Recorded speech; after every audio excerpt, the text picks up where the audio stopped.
The September wind swept across Redfern Ridge like a restless hand, turning the pages of a half-forgotten book. It hissed through the yellowing grasses, rattled the wooden slats of the one-room schoolhouse, and curled beneath the door as though eager to interrupt the quiet world Abigail Wynne had built within those walls. She stood at the chalkboard, solid, calm, the familiar weight of her wool skirt anchoring her in place, while young Tommy Fletcher battled valiantly with his multiplication tables. 8 years she had taught in this room.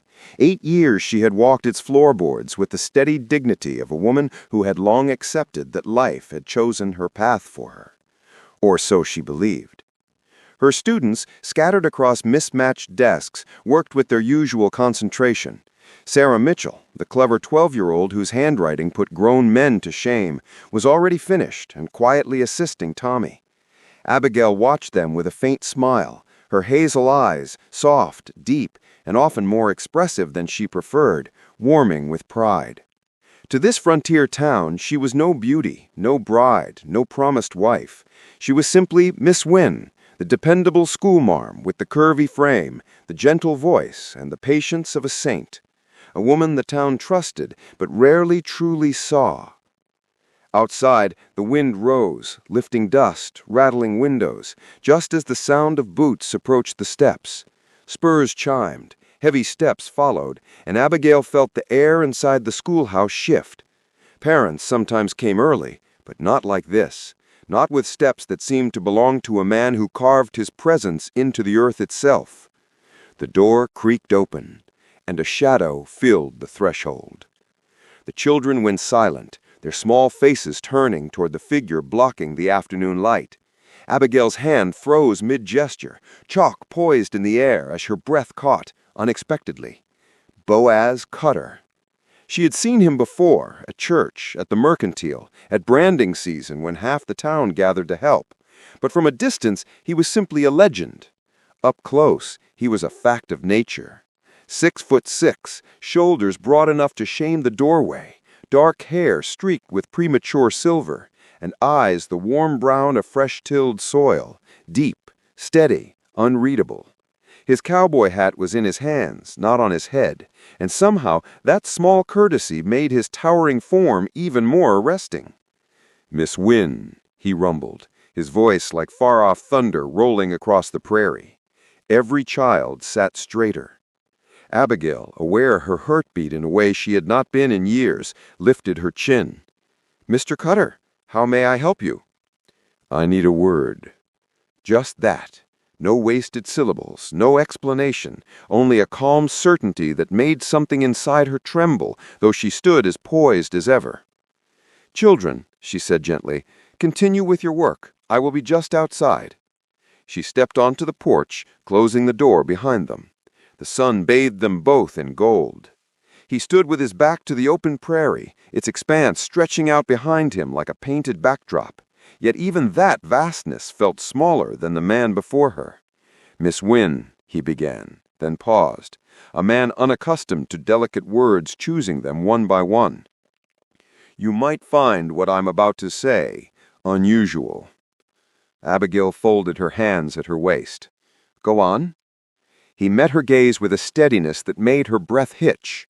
"I need a wife." The world seemed to still. Even the wind held its breath. "And you," he continued, his tone practical as weather forecasts and winter warnings, "need strong sons to guard your winters."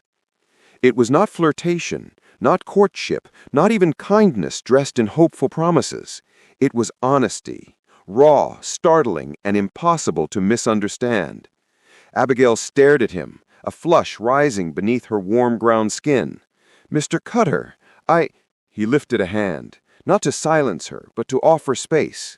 "I ain't here to romance or deceive. I'm here for truth.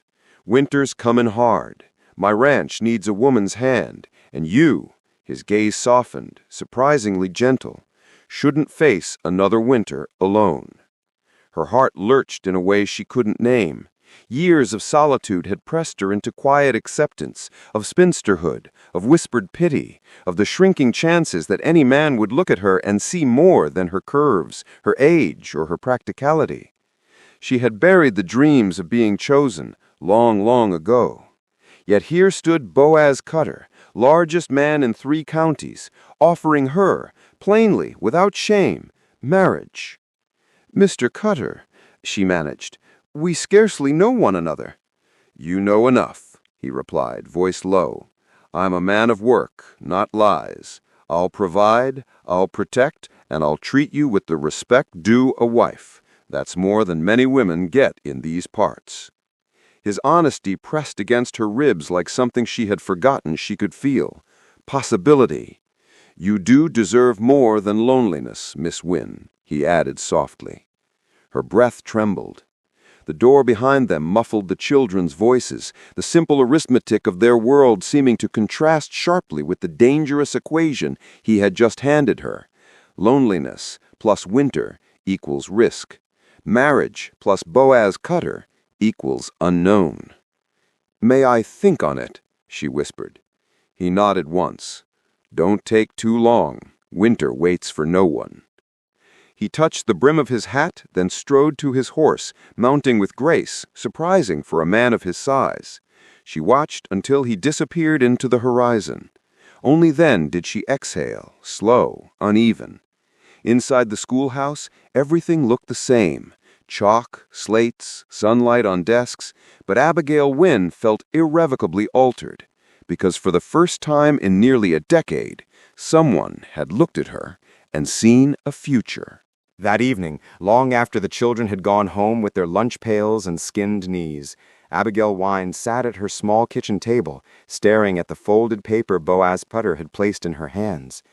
The contract lay between her teacup and her worn arithmetic ledger like a trespasser in her otherwise orderly life. The lamplight flickered across its surface, illuminating each careful line of ink. Boaz's handwriting surprised her. A man known for breaking horses and splitting fence rails wrote in script that was firm, deliberate, even elegant. The contract was clear, practical, and almost disarmingly respectful. She would be free to continue teaching. She would have her own allowance. She would retain her autonomy in matters of the household. Separate bedrooms until they both agreed otherwise. A marriage of practicality, not romance. Of survival, not passion. Of mutual benefit, not performance. And yet there was something deeply human beneath the plain language, an undercurrent of sincerity she could not quite name. She read it once, twice. A third time, her heart beat loud in the quiet cottage. Outside, the prairie wind moaned through the grasses like some old spirit urging her forward or warning her away. A knock startled her. Abigail tucked the contract beneath her lesson book, just as Mrs. Henderson, the town's chief distributor of gossip and knitted shawls, bustled in without waiting for permission. The older woman carried the smell of cinnamon and curiosity wherever she went. "Abigail, dear," she gasped, cheeks pink from brisk walking, "I heard the most unbelievable thing today. Boaz Cutter walked straight into your schoolhouse, like a man on a mission." Abigail exhaled, resigned to the inevitable. Rumors in Redfern Ridge traveled faster than snowmelt. "It's true." "Oh, mercy. Then it's also true he asked you to—" Mrs. Henderson leaned forward, voice dropping to a scandalized whisper. "Marry you?" Abigail's jaw tightened. He made a practical proposal, nothing romantic. Mrs. Henderson clattered her teacup against its saucer in astonishment. "Practical or not, why you? No offense, dear, you're a lovely woman, but he's never shown interest in anyone. The man's practically a mountain with boots on. And you, well, a spinster, a teacher, a woman the town pitied more often than it praised." Abigail kept her tone steady. "He believes the arrangement would benefit us both." The older woman squinted at her. "And what do you believe, Abigail Wynne?" That was the question, one she'd been circling all evening. Mrs. Henderson softened. "You're 33. You've carried responsibilities alone for years, but a marriage entered in out of fear," she shook her head, "is no marriage at all."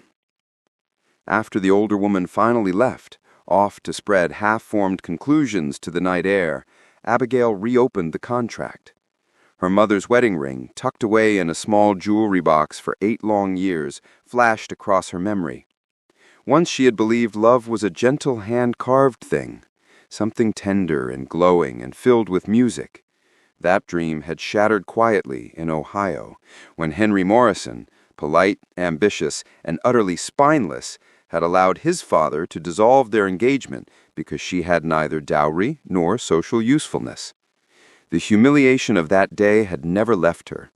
She had rebuilt herself plank by plank, lesson by lesson, until the schoolhouse became her sanctuary. But sanctuaries could be lonely. Sanctuaries could be cold when winter howled. Boaz Cutter's proposal was not romantic, but had romance ever served her well? She rose from her table and crossed the room to the small mirror beside her bed.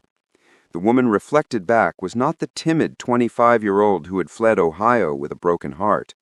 This woman had stood through blizzards alone, taught children whose parents trusted no one else, and carried her solitude with a quiet dignity that made people respect her even when they did not understand her. Loneliness had shaped her. Strength had grown alongside it, and Boaz Cutter had seen both. A soft knock came again, this time on her window. She parted the curtain and saw little Tommy Fletcher standing outside with his hat in hand, his cheeks red from the cold. "Tommy, what on earth?" he said shyly. "Ma sent me with biscuits, and I wanted to ask if you're really going to marry Mr. Cutter." Abigail came to the door, kneeling to be level with him. "I'm thinking about it." His face lit with seriousness far beyond his 8 years. "Mr. Cutter fixed our fence when Papa hurt his back. Didn't even take payment, and he lets me pet his horse sometimes. He's real big but real gentle. Ma says gentle hands mean a gentle heart." Abigail swallowed. "That's very wise of your mother." Tommy nodded. "Mr. Cutter looks at you like he looks at the horse he's training, like he's careful, like he don't want to make a wrong move." The insight hit deeper than the boy could possibly know. After Tommy ran home, the cottage felt oddly silent. Abigail lit another lamp, her decision forming like the slow bloom of dawn across the prairie horizon. She took out her pen and smoothed the contract before her. Her hand hovered only a moment. Then, with a breath that felt like stepping across an unseen threshold, she signed, "Abigail Wine." When she set the pen down, a strange calm settled in her chest, a steadiness that told her she had not acted out of fear, but clarity. She was not being claimed. She was choosing. She folded the contract, placed it inside her reticule, and whispered into the lamplight, "Tomorrow, I give him my answer." And somewhere beyond the rolling dark, winter continued its slow march toward Redfern Ridge, bringing with it a future she could not yet imagine.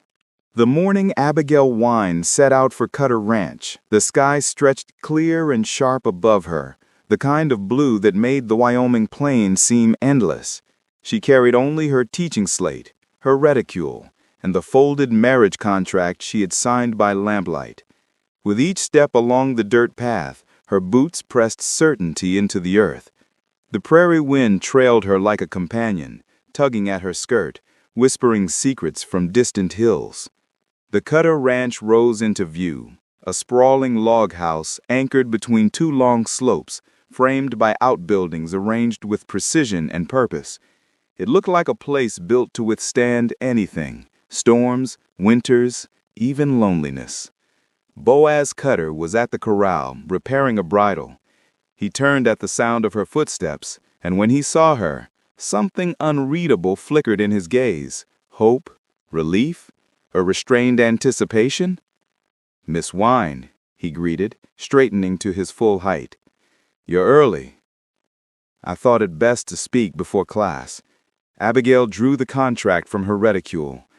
"I've made my decision." His jaw tightened slightly as he accepted the folded paper. He did not unfold it immediately. Instead, he studied her face with a depth that made her feel both exposed and respected. When he finally opened the document and saw her signature, his shoulders eased, just barely, but enough for her to notice. "You're certain?" he asked. His voice was softer than she expected from a man built like a fortress. Yes, she steadied her breath. With conditions. His brows lifted, but not in offense. I expected as much. I want to continue teaching, for as long as I'm able and as long as my students need me. Of course, he said immediately. I'd be a fool to take a teacher away from a town that depends on her. She blinked, surprised by how quickly he agreed. And, she continued, I prefer separate bedrooms at first, until we grow comfortable, until things feel natural. That's sensible, he replied. We're strangers yet. No need to rush what don't need rushing. Something eased inside her. He had not balked at boundaries, nor had he taken offense at the idea of distance. For a man of his size and power, his capacity for gentleness unnerved her in the best way.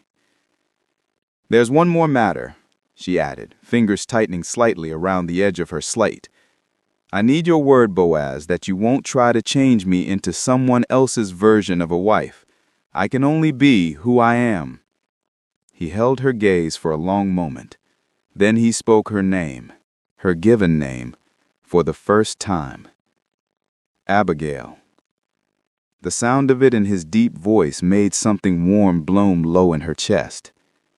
I ask you because of exactly who you are, not for the sake of appearance or convenience. You stand steady, you speak true, you work hard.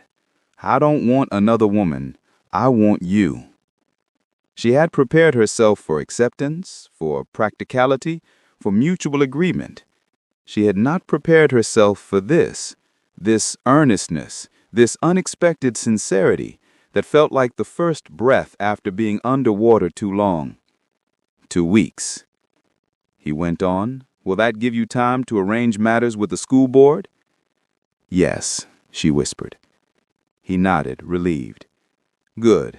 Nothing fancy for the ceremony, just a reverend and a few witnesses. Abigail hesitated. Boaz, what exactly do you expect of me, day to day? He let out a slow breath, rubbing the back of his neck as though unsure how to answer. Truth is, I don't know. I've never had a wife. You've never had a husband. We'll figure it out together. The quiet promise in those words lodged itself firmly in her heart. The 2 weeks that followed rose and fell like a strange tide. Word traveled so quickly that Abigail could hardly tie her bonnet without catching whispers from townsfolk who watched her with a mix of astonishment, curiosity, and envy. Some offered practical advice. Some offered warnings disguised as concern. Some offered judgment without disguise at all. Yet through it all, Abigail continued teaching. The chalk felt grounding in her fingers. Her students sensed the change in the air, though none dared ask, except little Sarah Mitchell, who finally approached her. Miss Wine, after you marry Mr. Cutter, you'll still be our teacher, won't you? For as long as I'm able. And will you have babies? Asked small Emma Cole with utter childish sincerity. Heat rushed up her neck. The question had haunted her since Boaz first mentioned strong sons to guard your winters. The thought of bearing children, his children, stirred feelings unfamiliar and unsettling and not wholly unpleasant. She answered softly, perhaps someday. The days became a blur of lesson plans and wedding arrangements that felt more like practical household inventories than romantic preparations, yet Abigail found herself lingering over the smallest details.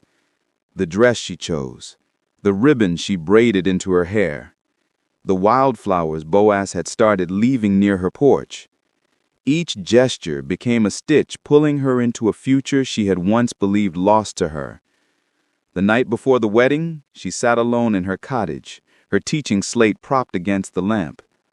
Tomorrow she would walk out of this house as Abigail Wine and return as Abigail Cutter. The change felt enormous, impossible, breathtaking. She touched her mother's wedding ring. its simple gold band symbolizing dreams she had buried deep beneath years of solitude. And yet tonight, she did not feel unworthy of them. When dawn finally crept across the horizon, she breathed in the cold prairie air and whispered, "I am ready." But even she did not fully grasp the truth. What waited for her at Cutter Ranch was not simply a marriage of convenience, but the beginning of something far stronger than either of them had dared to hope. The October wedding dawned crisp and startlingly bright, as though the sky itself had been polished overnight. Frost glittered along the grass in delicate lacework, crunching beneath wagon wheels and boots, as Red Fern Ridge quietly gathered outside Reverend Matthew's small wooden church. Inside, the sanctuary smelled of pine and old hymnals. Abigail Wynne, soon to be Abigail Cutter, stood near the altar in her best blue wool dress. It wasn't a wedding dress by any grand measure, but the color made her hazel eyes glow warm and bright, and the way the bodice hugged her soft curves lent her an elegance she rarely felt. Her heart, though steady, throbbed with an awareness she hadn't expected. Boaz Cutter stood across from her, towering, solemn, freshly shaved, his dark hair tamed neatly, or as neatly as hair that thick could be tamed.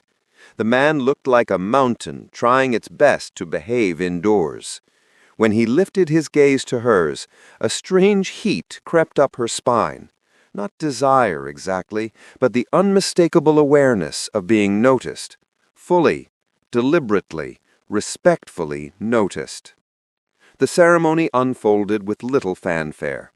Reverend Matthews read the vows without embellishment. The witnesses, Mrs. Patterson, Dr. Morrison, the Hendersons, watched with a muted eagerness that suggested they planned to recount every detail later.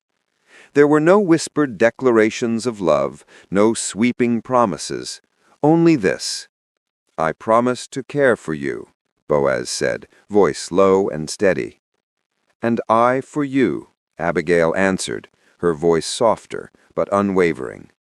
Just practicality, just respect, just a partnership written in ink and anchored in need. Yet when Boaz lifted her hand and pressed a gentle kiss to her knuckles, something in Abigail fluttered helplessly.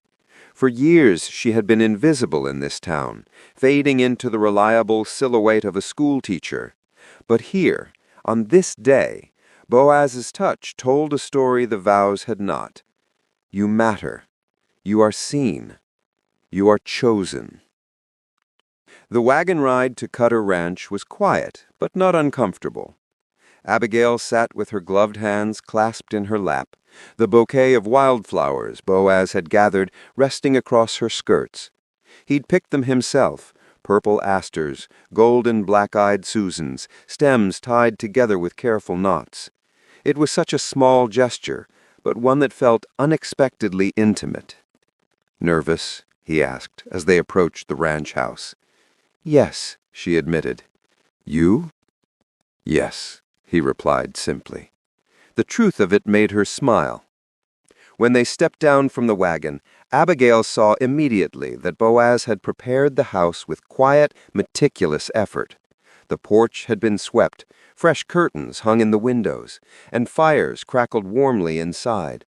He lifted her trunk as though it weighed nothing, carrying it upstairs, while she stood in the entryway taking in the surprising comfort of her new home. The main room was spacious, filled with well-crafted furniture and a stone hearth. A bookshelf, a large one, caught her eye. She ventured closer and exhaled in disbelief. Shakespeare, Dickens, Emerson, a collection of poetry, a book on natural sciences, even a few volumes on teaching theory. "You're surprised," Boaz said behind her. "I am," she admitted. "I didn't know you were so, well, read." "My mother insisted," he said with a small smile. "Said a man who works the land needs books to keep his mind from going to seed." The fondness in his voice told her everything she needed to know about the woman who had raised him. He showed her through the house room by room. The dining room held a finely crafted table large enough for guests. The kitchen, though simple, had a handsome new stove. In the parlor stood an upright piano. He confessed he could not play, but had kept for sentimental reasons. Finally, he led her to the east-facing room that would be hers, for now. He had placed a writing desk near the window, arranged her books on a small shelf, and laid her shawl neatly across the bed. "I thought you'd want good light for reading or planning lessons," he said awkwardly, almost shy. "Thank you," she murmured, and she meant it more than he knew. Their first meal as husband and wife was beef stew and warm bread, simple, hearty, comforting. They ate side by side in the quiet kitchen, lantern casting soft gold over their faces. "Tell me about your students," Boaz said. And she did. She spoke of Tommy's stubborn arithmetic struggles, of Sarah Mitchell's brilliance, of Emma Cole's curiosity that bordered on interrogation. Boaz listened, not out of obligation, but with the earnest focus of a man who wanted to understand the world she loved. "You're good with them," he said. "You can see it in the way they speak about you. They trust you." The compliment struck deeper than she expected. "And your ranch?" she asked. He told her about wintering cattle, about the delicate balance of grazing, about wolves and late freezes, and the satisfaction of seeing a calf survive its first night. She saw the passion in him, the quiet pride. Beneath the hard exterior, Boaz Cutter was a man who felt deeply, even if he rarely voiced it. After supper, Abigail wandered the parlor while he handled the evening chores. She touched the piano keys, soft, tentative, and traced the spines of his books. She was beginning to see the many layers of him: strength, solitude, gentleness, grief, intelligence. When Boaz returned, she held up a volume of Tennyson. "You like this one?" she asked. "Especially Ulysses," he said, stepping beside her. "I always like the idea of pushing toward something new, even when you think you're too old or too set in your ways." Her heart caught. "That's what I love about it, too." They stood in comfortable silence, the lamplight softening the edges of the moment. Finally, Boaz cleared his throat. "You should get some rest. Tomorrow will be a full day." As she climbed the stairs to her room, she felt his gaze on her, not hungry, not entitled, but watchful and warm, as though ensuring she reached the top safely. That night, in a bed no longer her own, Abigail understood something with quiet certainty. She had not married just for survival. Something tender, slow-growing, fragile, but undeniable, had already begun taking root between them. Winter pressed its first true warning across the plains 2 weeks after the violent confrontation with Marcus Blackwood.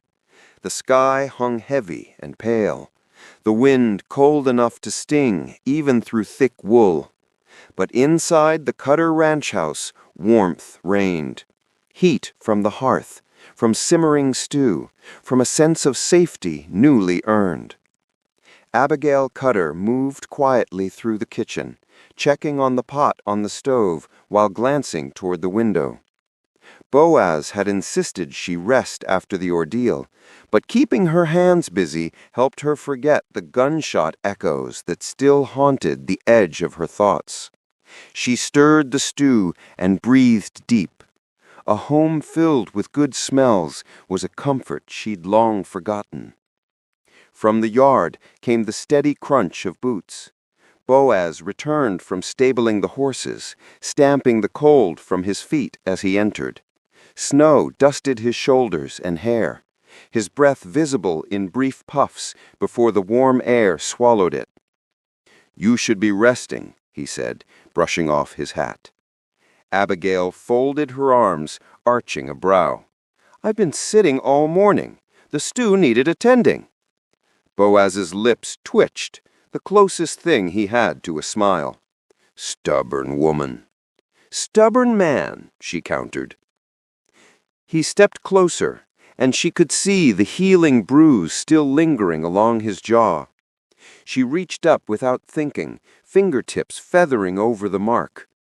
He stilled beneath her touch, eyes darkening with an emotion too deep to name. "You scared me," she whispered. "You scared me worse," he answered, voice low, "when you leaned out that window, when he aimed at you." His throat worked. "I've never known a fear like that." Abigail let her hand drop slowly, but the air between them hummed, charged with something new, something that had grown quietly from the day they signed their practical contract, but now felt like a force reshaping the walls of this house. Boaz cleared his throat. "Town's been asking after you. Mrs. Patterson says the children are restless. Sarah Mitchell apparently started teaching arithmetic to the younger ones in your absence." Abigail brightened. "I knew she'd make a fine teacher someday." "She's already half the talk of the school board. They'd like you to return when you're ready." Her fingers curled around the edge of the table. She'd wondered if the scandal, with Blackwood's lies and threats, might taint her reputation, but instead the community had rallied around her. The thought sent warmth through her that had nothing to do with the stew. "I think I'm nearly ready," she said softly. Boaz nodded. "Town needs you." Then, more quietly, "I need you." Her breath hitched. Before she could respond, a knock sounded at the door. When Boaz opened it, Reverend Matthews and Dr. Morrison stepped inside. Snowflakes clung to their coats. Both men looked grave. "We come with news," Reverend Matthews said gently. "Blackwood's trial concluded yesterday." Abigail felt her stomach tighten. "He was found guilty," Dr. Morrison continued, "of fraud, attempted extortion, and though they could not convict him of murder, the judge declared enough evidence of wrongdoing to warrant a lifetime sentence. He'll be transported east come spring." Boaz exhaled slowly, hand bracing against the doorframe. Relief warred with a shadow of lingering grief. Blackwood's punishment could not restore his father, but at least the truth had found daylight. "It's done," Abigail said softly. Boaz looked at her then, fully, deeply, and some part of his spirit seemed to ease. After the men left, evening settled gently over the ranch. Boaz and Abigail ate supper by lamplight. Conversation flowed naturally, weaving through small farm matters and future plans. No tension, no fear, only the steady quiet of two people rediscovering their rhythm. When the meal ended, Abigail gathered dishes, but Boaz caught her wrist lightly. "Sit," he murmured. "Let me." She blinked. "You've been working since dawn." "And you've been fighting off half the town's worries." He grinned faintly. "Let me do this." She sat and watched. Boaz, massive Boaz, washed dishes with deliberate care, as though each plate held meaning. She had never imagined domesticity could look like this. Gentle, steady, shared. Something inside her stirred, a recognition, a want. When he finished, he joined her in the parlor, where she sat with a book open across her lap. He eased into the seat beside her, not the opposite chair, not across the room, but beside her, close enough that their arms brushed. "What are you reading?" he asked. "Tennyson." "Read to me." She did. Her voice wove through the warm room like soft thread. Boaz listened with a reverence that made her pulse quicken. When she reached the final line, silence hovered, thick, expectant.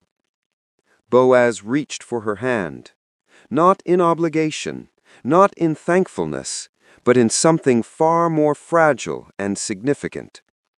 Abigail, he said, her name full of meaning.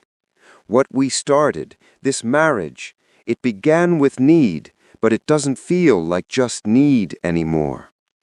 She swallowed, hard. No, it doesn't.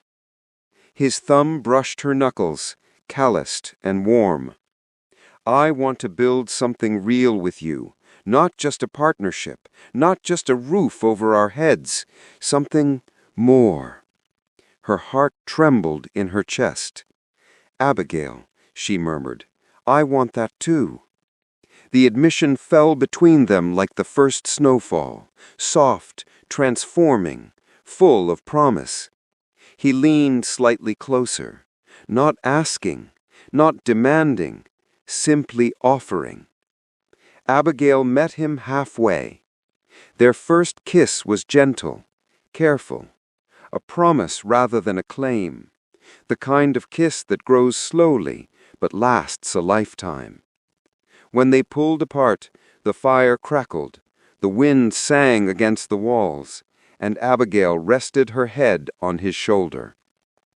For the first time, she felt not simply married, but home. Winter would come, fierce and unrelenting, but she would not face it alone.